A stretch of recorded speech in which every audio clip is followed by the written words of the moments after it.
প্রিয় দর্শক, একজন বাউল সমর্থক দেখতে পাচ্ছেন পানিতে সাঁতার দিয়েছে। দেখুন দেখুন দেখুন, এখানে আলেম ওলামা তাওহীদি জনতার ব্যানারে যারা এসেছিল তারা কিন্তু ধাওয়া করেছে, তারা পানিতে চলে গেছে। একজন এই পাশে আছে, একজন পাশে আছে, আর একজন সাঁতরে ওপার যাচ্ছে। পুলিশ পরিস্থিতি নিয়ন্ত্রণ করার চেষ্টা করছে। সাঁতরে উপার যাওয়ার চেষ্টা করছে বাউল সমর্থক,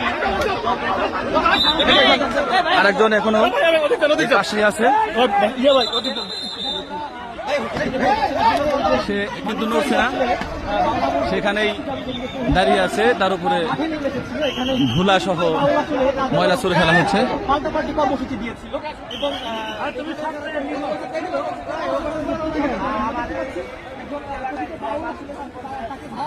ওই মেয়ে উপার ভাগে